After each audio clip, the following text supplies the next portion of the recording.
Hello and welcome, I'm Rik Glauert and here's what happened this week. This week was Taiwan Week, an art gala in the capital Taipei with more than 40 international curators. John Van Trieste profiles a performance called Whale Island, where Taiwan's landscape takes centre stage.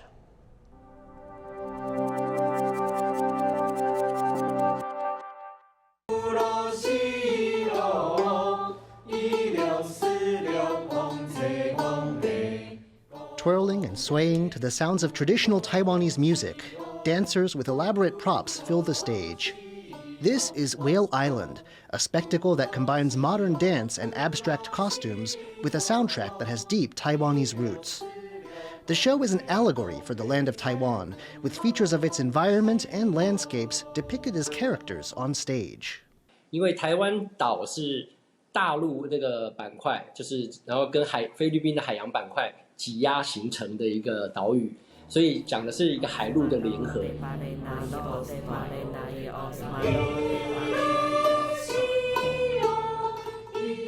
Two genres of Taiwanese music take center stage in the play: the quiet, string-based Nanguan and the percussion-heavy Beiguan.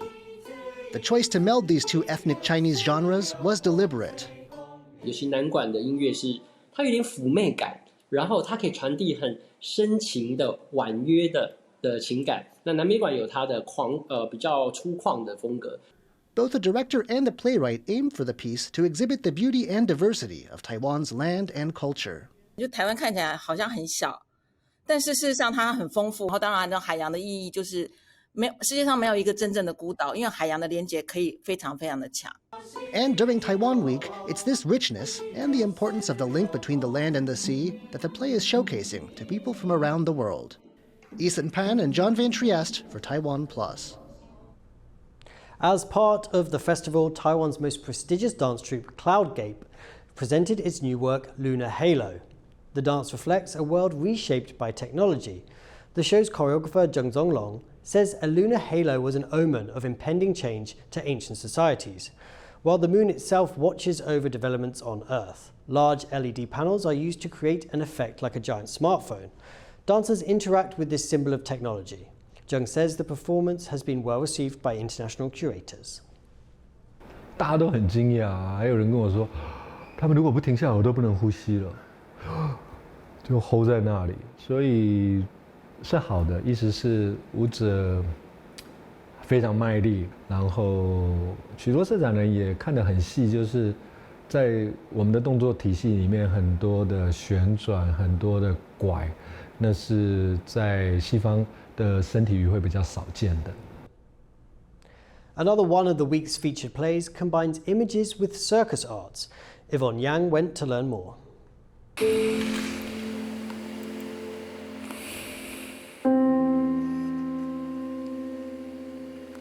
Steady breaths, slowly falling into sleep. Welcome to the realm of dreams. This is Dreams and Shadows, a collaboration between Riverbed Theater and Formosa Circus Art, or FOCA. Riverbed is known for its image theater style, using still images to represent abstract ideas, while FOCA is Taiwan's premier circus troupe. Director Craig Quintero explained how the two combined to take the audience beyond the waking world. Dreams and Shadows, it's really about this exploration about, what are the possibilities of this other world? This sort of dream logic where we're not bound to, like, I stand on the ground and my feet are here, but, I can lift into the air. And so with the circus performers, their physicality, it really giving us a lot of different potential ways of exploring what's sort of beyond these limitations of the everyday. Coordinating the two groups was also a challenge. 但在过往他们在做这种杂耍的组合练习表演的时候，其实他们注重的是彼此之间的默契，很像心中有一个谱去完成那个谱里面的每一个准确的指令，在准确的 timing 里面。但是在这次导演的安排里面，他们反而是大家都在做不一样的事情。但是你要看起来在同一样的氛围里面。The director says the show is meant to be like a mirror, reflecting the audience's personal experiences. This way, each viewer can have their own interpretation of its meaning. So when you look at a mirror, you don't look at it to see a wooden frame and to look at the reflective glass. I mean, you look at it to see yourself. So what exactly is Dreams and Shadows about? Audiences will have to see for themselves. Leon Lien and Yvonne Yang for TaiwanPlus. In late March, the founder of the globally famous soup dumpling franchise Din Tai Fung died at the age of 96. Yang Bingyi left behind a notable legacy. He elevated the humble dumpling into a premium product sold in more than 170 branches worldwide. That includes locations in the US, Japan, and the United Arab Emirates. Yang came to Taiwan while fleeing the Chinese Civil War and first set up a store in the capital selling cooking oil. But when he turned to soup dumplings, he never looked back. The chain's signature 18-pleat dumpling first caught overseas attention with a 1993 New York Times review.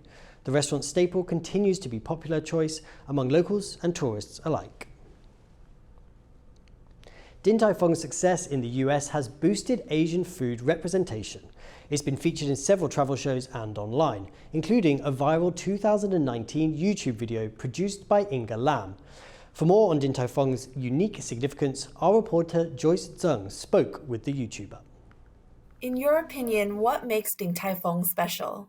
What Din Tai Fung has done really well is that it offers this great introduction to a side of Chinese cuisine that people here don't, or that people here aren't familiar with, right? And then, so even if they don't know Din Tai Fung, I feel like a lot of people know about xiaolongbao and soup dumplings because of Din Tai Fung, because people rave about it, especially here in the States. I feel like people have this perception of Chinese food. I think people generally think that it's a certain type of like Chinese American food. I think Din Tai Fung for me is very much like comfort food, but like elevated. And like the skill level was insane. Like we saw somebody just like pleating dumplings. I think they could do like, I don't know, like so many in a minute. I'm not even talking about like an hour, I'm in a minute. How has Din Tai Fung influenced your work? So BuzzFeed has a show Worth It, right? When Worth It was in Taiwan. And so I sort of helped put like the spots together. And I think Din Tai Fung was one of the ones that like we definitely wanted to go, both because of,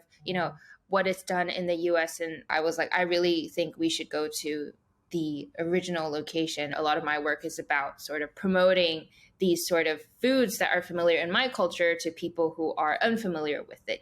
At the same time, you're also offering people who are familiar with it a sense of comfort. So I think it just reaches both parties in a way that, I don't know, brings them a lot of joy. Throughout your time on YouTube, have you observed any changes in Asian food content?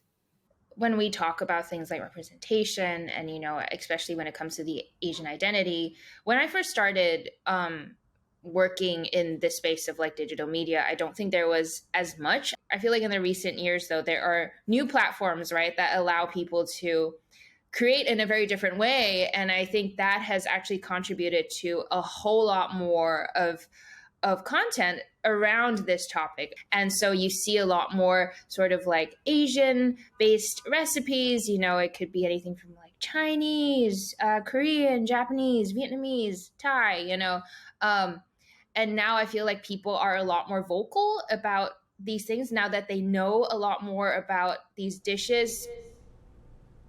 That was Joyce Zeng speaking with Inga Lam, YouTuber and food content producer. There are currently around 60,000 visually impaired people in Taiwan, but there are only 33 working guide dogs in the entire country. These numbers fall far short of international standards. Sandy Chi has this story.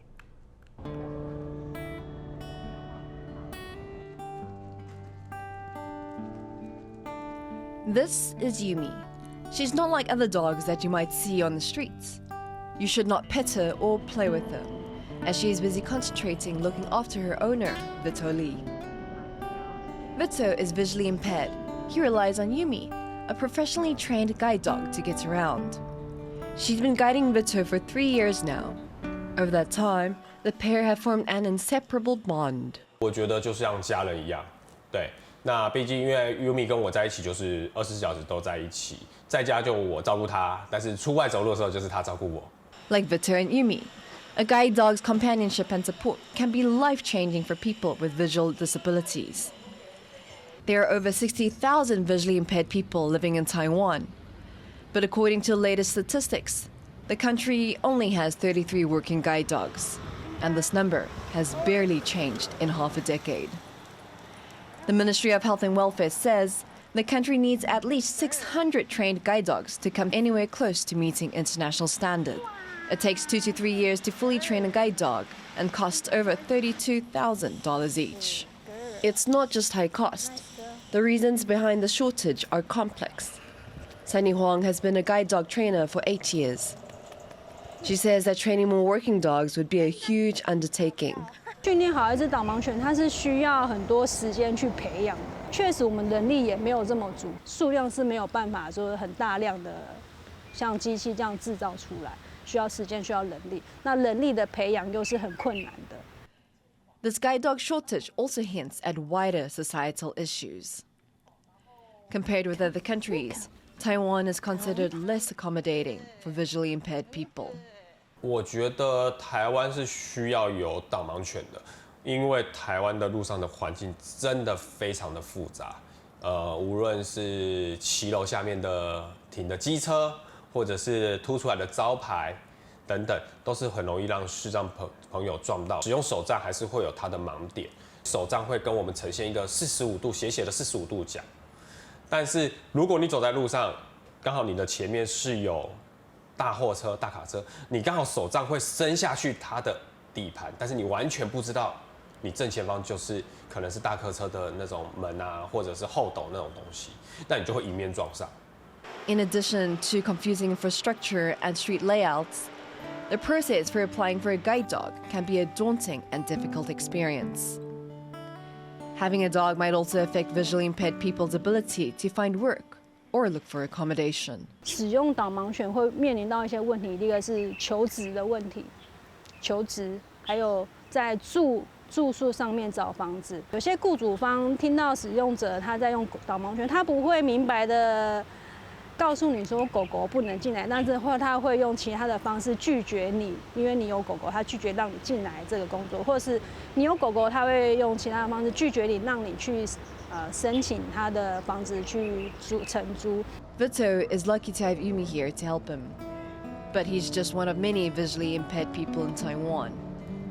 And unless there are major changes in the current process, tens of thousands of others will never know how life-changing the aid and companionship of a guide dog can be. Asnaya Zhou and Sandy Chi for TaiwanPlus. Scientists say they have discovered a unique type of clam that's native to Taiwan. Sam Robbins brings us this report on why these mollusks are causing experts to celebrate. Not quite Chinese and not quite Japanese. That's how scientists are now describing these clams.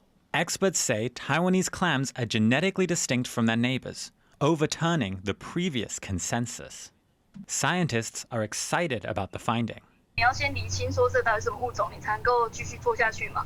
所以这个发现说我们原来跟周遭的其实是不同的物种，这个是蛮重要的一个发现。The discovery came after scientists were tasked with repopulating clams in Damsui River. Damsui River flows through Taiwan's capital and is one of the major sources of clams in the country. But upon a closer look at the mollusks, the scientists discovered something a bit fishy. 种类鉴定上其实是有一些疑虑，就是我们搞不清楚到底我们鉴定出来就真的是立文革还是中华文革。The answer, neither. 在采样的3年以上，然后发现说，不管是养殖的或野生的，然后都没有看到立文革，甚至或中华文革。